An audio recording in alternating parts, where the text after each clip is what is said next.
morning. Good morning. Hello to you both. Good morning. I normally do this with you all at night, but bright and early past post-election day. So I think all of these things can be true. And tell me if you agree or disagree. One, it was a big night for Democrats. In politics, you either win or you lose. They won across the board. Two, Donald Trump wasn't on the ballot, will never be on the ballot again. Republicans have to figure that out going forward. Three, in a few months, no one's talking about Abigail Spanberger. No one's talking about Mikie Sherrill. Everyone's on to the election for 2026, but we're still talking about Zohran Mamdani. Yeah, Miss anything? I think that's right. I think the big issue is what you touched on with Trump. This coalition that he was able to build with working class Americans, with Hispanic voters, with young men, with young voters. That coalition, Republicans have not been able to replicate that in past midterms when Trump's not on the ballot.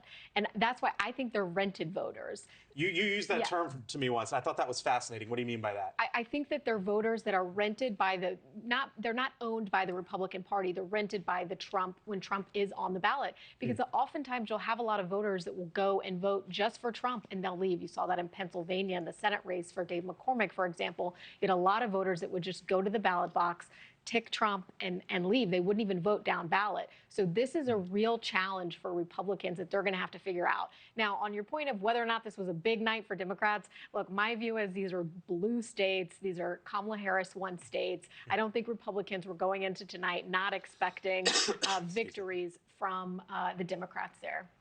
Call it a blue state, but it had a Republican governor in Virginia. Call it a blue state in New Jersey, but the last time the same party won the governorship 3 times in a row was in the 1960s. Yep. And so I understand the political speak of trying to downplay it, but the reality is hundreds of millions of dollars were spent in these races, major investments by the political parties. And like I said, politics is a zero-sum game. You either win or you lose. And it's not lost on me, as we talked about yesterday, when you look at the margins, Democrats grew their margins in every county in Virginia. In the purple counties we talked about yesterday, like Loudoun County, they outpaced the 2024 tally. So when you look inside the numbers, I think it is a little troubling when you talk about how can Republicans keep that Trump coalition and translate that to, in this case, the midterms.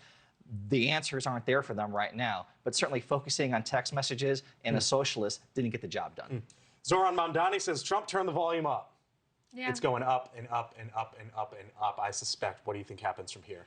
I think everyone's going to take this Mamdani and sort of say that he's being replicated across the country. Republicans have already started to do that when they have candidates. They're going to say, we're in Indianapolis, wherever we are, we have a Mamdani here who's on the ballot. So I think you'll see him used in a lot of different ways to show that the Democrats are moving in a more progressive direction. I do think it was interesting that Jay Jones ended up winning after the text messages. Yeah. I mean, that surprised me. I really was skeptical that he was going to be able to pull it off, but I think Spanberger really pulled him along with her margin there. Yeah, big coattails, dragged him over the finish line.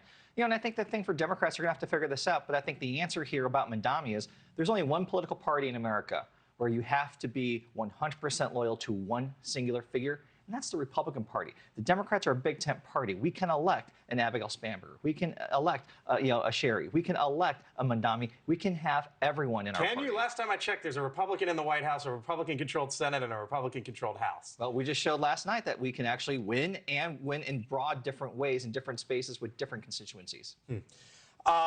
It's not lost upon me that we have this beautiful building behind us. Day 36 of the government shutdown. You said to me the other night, Annalyse, that if there was a big Democratic win, which let's look, Democrats won all across the board, whatever adjective you want to ascribe to it, they won. That it could sort of make them feel even more emboldened and dig in even more and say, see, this is our position, we're right, and we're winning on this.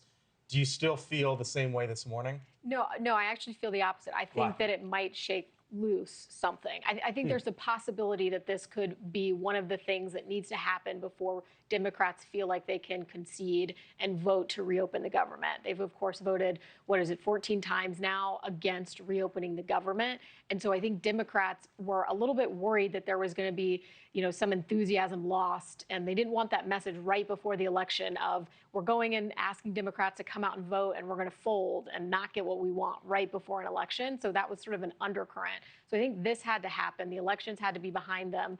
And whether or not they're getting anything out of this, they can at least say, we had a big night. the Americans are with us. It's time to kind of get the government reopened. Thank you for watching. Subscribe below and download our NewsNation app right now on your phone, and you will get fact-based, unbiased news for all Americans.